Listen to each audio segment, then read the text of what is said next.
नमस्कार, मैं हूं स्वप्निल वर्मा और आप सभी देख रहे हैं टीवी 9 पंजाब। संसद के मॉनसून सत्र में विपक्ष मोदी सरकार के खिलाफ अविश्वास प्रस्ताव लेकर आया। लोकसभा में इस पर 3 दिन तक चर्चा हुई और आखिरी दिन प्रधानमंत्री मोदी ने अपना संबोधन किया।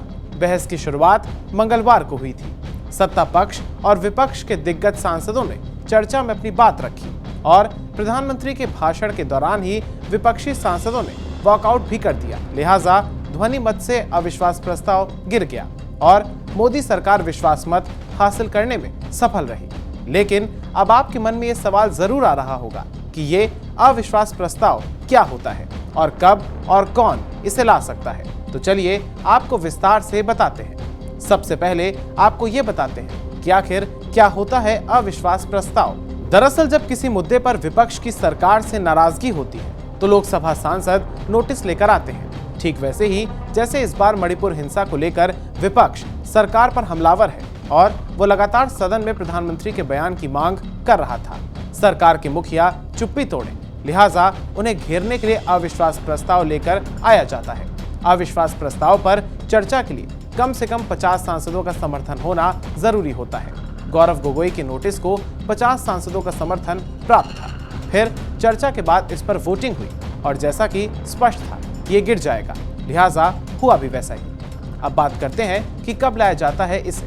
तो संविधान के अनुच्छेद 75 के अनुसार सरकार यानी कि प्रधानमंत्री और उनका मंत्रिपरिषद लोकसभा के प्रति जवाबदेह होता है। लोकसभा में जनता के प्रतिनिधि बैठते हैं, इसलिए सरकार को इसका विश्वास प्राप्त होना जरूरी है। ऐसे में अगर किसी विपक्षी दल को लगता है कि सरकार के पास बहुमत नहीं है या फिर सरकार सदन में विश्वास खो चुकी है तो फिर वो अविश्वास प्रस्ताव लेकर आ सकती है। इसी के आधार पर लोकसभा के रूल 198(1) से लेकर 198(5) के तहत कहा गया है कि विपक्षी दल सरकार के खिलाफ अविश्वास का नोटिस लोकसभा स्पीकर को सौंप सकता है, जो इस केस में भी हुआ है और स्पीकर ओम बिरला ने प्रस्ताव को स्वीकार कर बहस की अनुमति दे दी थी। लोकसभा की प्रक्रिया और कार्य संचालन नियम 198(1) का के अनुसार अविश्वास प्रस्ताव लाने वाले सदस्य को लोकसभा के स्पीकर के बुलाने पर सदन से इसके लिए अनुमति लेनी पड़ती है। वहीं नियम 198(1)(b) के अनुसार सदन की कार्यवाही शुरू होने पर सुबह 10 बजे तक इस प्रस्ताव की लिखित सूचना लोकसभा महासचिव को देनी होती है। यदि 10 के बाद अगर ये प्रस्ताव दिया जाता है तो फिर इस सूचना को अगली तिथि यानी अगले दिन को सूचना माना जाता है। वहीं नियम 198(2) के अनुसार इस प्रस्ताव को प्रस्तुत करने के लिए कम से कम 50 सदस्यों का समर्थन होना आवश्यक होता है। ये संख्या नहीं होने पर प्रस्ताव को स्वीकार नहीं किया जाता है। वहीं नियम 198(3) के अनुसार स्पीकर की अनुमति मिलने के बाद इस प्रस्ताव पर चर्चा के लिए एक या अधिक दिन का या फिर किसी दिन का एक भाग तय किया जाता है। जब लोकसभा स्पीकर अविश्वास प्रस्ताव को मंजूरी दे देते हैं तो प्रस्ताव पेश करने के 10 दिनों के अंदर इस पर चर्चा करना जरूरी होता है। नियम 198(4) के अनुसार स्पीकर चर्चा के अंतिम दिन मतदान के जरिए निर्णय की घोषणा करते हैं। वहीं नियम 198(4) के अनुसार भाषणों की समय सीमा तय करने का अधिकार भी स्पीकर के पास ही मौजूद होता है। इस प्रस्ताव को स्पीकर की स्वीकृति मिलने के बाद सत्तारूढ़ दल यानी कि पार्टी और गठबंधन को यह सिद्ध करना आवश्यक हो जाता है कि उसे सदन में समर्थन प्राप्त है। आदरणीय अध्यक्ष जी, अब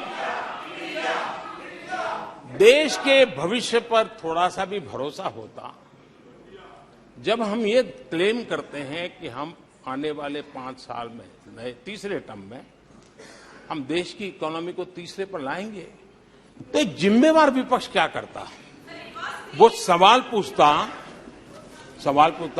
अच्छा भाई बताओ, निर्मला जी बताओ कैसे करने वाले हो, अच्छा मोदी जी बताओ कैसे करने वाले हो, आपका रोड मैप बताओ। ऐसा करते। अब ये भी मुझे सिखाना पड़ रहा है। लेकिन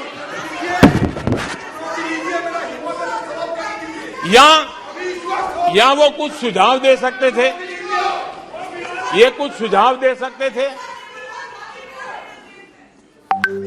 या फिर कहते हम चुनाव में जनता के बीच जाकर के बताएंगे कि ये तीसरे की बात करते हैं, हम तो 1 नंबर पे लेके आएंगे और ऐसे लेके कुछ तो करते यार। अविश्वास प्रस्ताव लोकतांत्रिक शासन व्यवस्था और संसदीय परंपरा का एक अहम हिस्सा होता है। अविश्वास प्रस्ताव में मतदान केवल लोकसभा के सांसद ही कर सकते हैं। राज्यसभा के सांसद इस मतदान की प्रक्रिया से दूर रहते हैं। अविश्वास प्रस्ताव की मतदान प्रक्रिया के तहत अगर प्रस्ताव के समर्थन में सदन में उपस्थित सदस्यों में से आधे से एक वोट अधिक होने पर अविश्वास प्रस्ताव कैबिनेट के खिलाफ हो जाता है। ऐसी स्थिति में अब प्रधानमंत्री सहित मंत्रिपरिषद को त्याग पत्र यानी इस्तीफा देना होता है। इसे सामान्य भाषा में सरकार गिर जाना कहते हैं। किया वो कब पूरा करेंगे, और कोई जवाब नहीं दिया तो मैंने वॉकआउट किया। तो ये माइनॉरिटीज के साथ सरासर धक्का है और बहुत अफसोस की बात है कि सबका साथ की बात करने से नहीं, हर एक को ये विश्वास होना चाहिए कि हाँ हमारे साथ तो लिखित वादे से दूर हो गए हैं।